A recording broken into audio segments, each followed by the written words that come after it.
அனைவருக்கும் அன்பு வணக்கம். என்ன குழம்பு வைக்கிறதுன்னு யோசிச்சுட்டே இருக்கவங்க ஒரு நாள் இந்த மாதிரி குழம்பு வச்சு பாருங்கள். சூப்பராக இருக்கும். எல்லோரும் விரும்பி சாப்பிடுவாங்க. அடிக்கடி செய்வீங்க. இப்போ எப்படி பண்ணுறதுன்னு பார்க்கலாம். ஒரு கடாயில் 1 டேபிள் ஸ்பூன் அளவுக்கு எண்ணெய் விட்டுக்கணும். எண்ணெய் சூடானதும் 1/2 டீஸ்பூன் கடுகு, 1/4 டீஸ்பூன் உளுத்தம்பருப்பு, 1/4 டீஸ்பூன் அளவுக்கு சோம்பு சேர்த்துக்கோங்க. எல்லாம் பொரிஞ்சதும் 15 சின்ன வெங்காயத்தை சேர்த்துக்கணும். கூடவே ஒரு 10 பல் பூண்டை உரிச்சிட்டு சேர்த்துக்கோங்க. கூடவே 2 பச்சை மிளகா, கொஞ்சம் கருவேப்பிலை எல்லாத்தையும் சேர்த்து நல்லா வதக்கிக்கலாம்.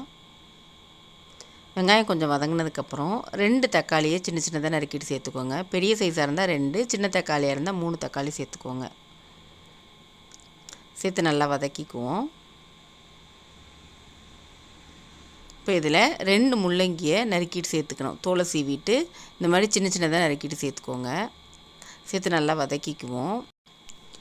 இந்த குழம்பு இன்றைக்கி நான் செய்கிறது 5 பேர் தாராளமாக சாப்பிட்லாம். அந்த அளவுக்கான குழம்பு. முள்ளங்கி ஒரு 2 நிமிஷம் நல்லா வதங்கட்டும். அப்போ தான் நல்லாயிருக்கும்.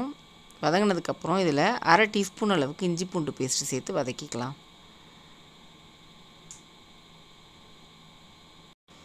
அடுத்து இதில் 2 டேபிள் ஸ்பூன் அளவுக்கு குழம்பு மிளகாய்த்தூள் சேர்த்துக்கோங்க. குழம்பு மிளகாய்த்தூள் இல்லைன்னா 1 டேபிள் ஸ்பூன் மிளகாய்த்தூள், 1 டேபிள் ஸ்பூன் மல்லித்தூள் சேர்த்துக்கலாம்.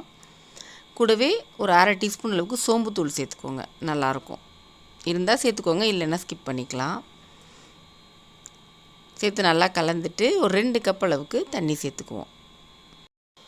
அதோட தேவையான அளவு உப்பும் சேர்த்து ஒரு தரம் கலந்து விட்டுட்டு ஒரு கொதி வந்ததுக்கப்புறம் இதை அப்படியே மூடி வச்சுட்டு அடுப்பை மீடியம் ஃப்ளேமில் வச்சு ஒரு 10 நிமிஷம் வேக விடுங்க. இந்த நேரத்தில் நம்ம ஒரு தேங்காய் பேஸ்ட் ரெடி பண்ணிக்கலாம். ஒரு மிக்ஸி ஜாரில் 3 டேபிள் ஸ்பூன் அளவுக்கு துருவின தேங்காய் சேர்த்துக்கணும். அதோட ஒரு 1/4 டீஸ்பூன் அளவுக்கு சோம்பு, ஒரு 10 நிமிஷம் ஊற வச்ச கசகசா 1/4 டீஸ்பூன் அளவு அதையும் அதில் சேர்த்துட்டு ஒரு நைஸ் பேஸ்ட்டாக அரைச்சி தனியாக எடுத்து வச்சுக்கோங்க. இப்போ நம்ம குழம்பு கொதிச்சிருச்சான்னு பார்க்கலாம். நல்லா காயெல்லாம் நல்லா வெந்திருக்கு. இப்போ ஒரே ஒரு சொல அளவுக்கு புளி எடுத்து 1 டம்ளர் தண்ணியில் ஊற வச்சுருக்கோம். அதை அந்த 1 டம்ளர் தண்ணியில் கரைச்சிட்டு அந்த தண்ணியை சேர்த்துக்கலாம். புளி ரொம்ப ஊற்றக்கூடாது. புளி டேஸ்ட் இருக்கக்கூடாது. ஆனால் குழம்போட டேஸ்ட்டுக்காக ரொம்ப கொஞ்சமாக புளி சேர்த்துக்கணும். புளியெல்லாம் சேர்த்து நல்லா ஒரு கொதி வந்ததுக்கப்புறம் நம்ம அரைச்சி வச்ச தேங்காய் பேஸ்ட்டை சேர்த்துக்கலாம். தேங்காய் சேர்த்து ரொம்ப நேரம் கொதிக்கணும்னு அவசியம் இல்லை.